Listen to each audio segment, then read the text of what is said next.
নমস্কার। ইত্যাদি ইত্যাদিতে সবাইকে স্বাগত জানিয়ে শুরু করছি একটি নতুন পর্ব।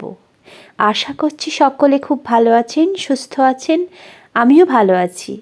আমি যে কতখানি ভালো আছি তা শুধু মনের জোর দিয়েই বলতে পারছি, শরীর কিন্তু চাইছে না। কারণ আমার গলার আওয়াজ শুনেই বুঝতে পারছেন আমার আবার শরীর একেবারে বেহাল অবস্থা। যাই হোক, এই যে দেখুন আমার এই যে একটা জবা গাছ, এই গাছটাতে আমি 1 বছর ধরে অপেক্ষা করেছি কবে এর নিজে থেকে ফুল গজাবে। কারণ সামনের বছর যখন কিনেছিলাম তখন এটাতে অলরেডি 2টো ফুল ছিল, তারপরে আর ফুল হয়নি। তো এবছর আমি ভেবেছিলাম মনে হয় শুধু পাতাই হয়ে যাচ্ছে, ফুল হবে না আর। তো এই যে দেখুন আমার সেই অপেক্ষার অবসান ঘটিয়ে দেখুন কি সুন্দর দুটো কুঁড়ি এসছে, ভীষণ ভালো লাগছে। আর এই জবা গাছের ফুলটা একদম হলুদ কালারের, ফুটলে অবশ্যই আপনাদের সাথে শেয়ার করব। আর এই যে দেখুন পাতার ওপরে সাদা মতো ওগুলো আমার এই উপরেই নারকেল গাছটা যে কাকগুলো বসে সেই কাকগুলো কিন্তু দুষ্টুমি করেছে। কি আর করা যাবে, ওদেরও তো করতে হবে। আমাদের যেমন আলাদা ব্যবস্থা করা আছে, ওদের তো কোনো বরাদ্দ নেই যে ওখানেই করতে হবে, তাই যেখানে সেখানে করে দেয়। কিচ্ছু করার নেই, শরীরের বেহাল অবস্থা, তাই জন্য রান্নাবান্নার তেমন কোনো আয়োজন নেই আজ। এই যে শুধুমাত্র পাতলা একটু ডাল করেছি আর উচ্ছে আলু ভাজা, আর কালকে রাত্রের এই যে সয়াবিন আলুর তরকারি ছিল, এটা দিয়েই কাজ চালানো হচ্ছে। আর শুধু গরম ভাত করেছি। বরমশাই এটা দিয়েই খেয়ে গেছে, আজ কিছু নিয়ে যায়নি, বলল বাইরে থেকে কিছু কিনে খেয়ে নেবে। কিন্তু আমি দুপুরবেলা খাওয়ার সময় একটা ব্যবস্থা করেছি আমার জন্য বরমশাইকে না দিয়েই। চলুন আপনাদের সাথে সেই রান্নাটাই শেয়ার করি। এই যে দেখুন ফ্রিজ থেকে আমি একটা বিশাল বড় সাইজের মাছের পেটি বের করেছি, আর সেই মাছটা লবণ হলুদ আর লঙ্কার গুঁড়ো মাখিয়ে নিয়েছি বেশ সুন্দর করে। আর নিয়েছি কাঁচা লঙ্কা, টমেটো, ক্যাপসিকাম, পেঁয়াজ, রসুন কুচি করে নিয়েছি বেশ সুন্দর করে আমার মনের মতো সাইজ করে করে। এই মাছ ভাজাটা আমার মায়ের থেকে শেখা। আমি যখন ভাত না খেতে চাইতাম তখন মা এই মাছ ভেজে দিত আমাকে। কিন্তু তখন তো গ্রাম অঞ্চলে আর ক্যাপসিকাম পাওয়া যেত না, কিন্তু ক্যাপসিকাম ছাড়া এই যে পেঁয়াজ, লঙ্কা, টমেটো এই সবগুলোই মা যোগ করতো। আর সেই থেকেই আমার এই রান্নাটা ভীষণ পছন্দের।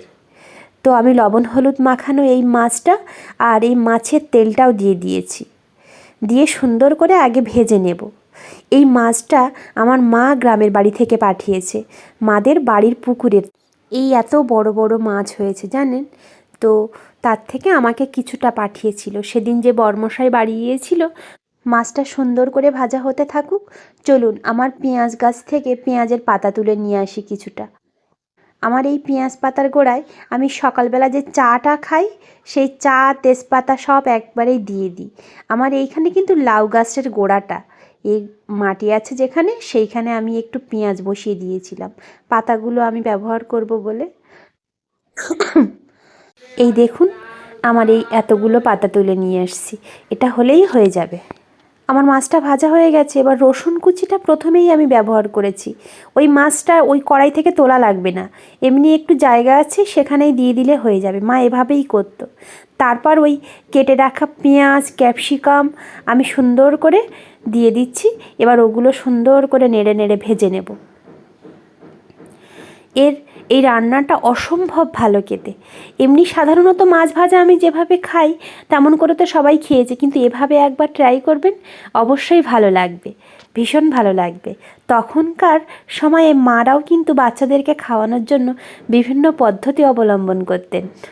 এসব রান্নাগুলো যখন খাই তখন আমার ছোটোবেলার কথা মনে পড়ে যায় জানেন। আমি একটু লবণ ব্যবহার করেছি, যেহেতু ওই মাছে লবণ দেওয়া ছাড়া আর কিন্তু লবণ হলুদ ব্যবহার করিনি। কিন্তু এই সবজিগুলোর জন্য আমাকে একটু লবণ আর হলুদ ব্যবহার করতে হচ্ছে, কেননা একেবারে সাদা সাদার থেকে একটু হালকা লাল লাল হলে ক্ষতি নেই।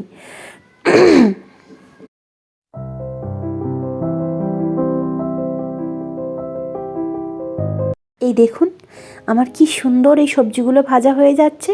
আর এই পেঁয়াজ আর এই ক্যাপসিকাম থেকে যতটা পরিমাণে জল বেরিয়েছে, তো সেই জলের মধ্যে আর এই মাছের তেলটা দিয়েছিলাম, সেই তেলে আমার মাছটা কিন্তু সেদ্ধ ভাজা দুটোই হয়ে গেছে। কি সুন্দর একটি গন্ধ পাচ্ছি জানেন তো। নাক মুখ সব বন্ধ, কিন্তু তার মধ্যেও পাচ্ছি। এবার আমি ওই কেটে রাখা টমেটোটা আর কাঁচা লঙ্কাটা দিয়ে দেব। আগে টমেটোটা দিলে কি হতো, কেমন একটা মাখা মাখা মতো ব্যাপার হয়ে আসতো, ওটা আবার ভালো লাগতো না। তাই জন্য টমেটো আর কাঁচা লঙ্কাটা আমি পরে ব্যবহার করেছি। এই মাছটা কিন্তু ভাজা আমার একদম কমপ্লিট হয়ে গেছে, জানেন তো।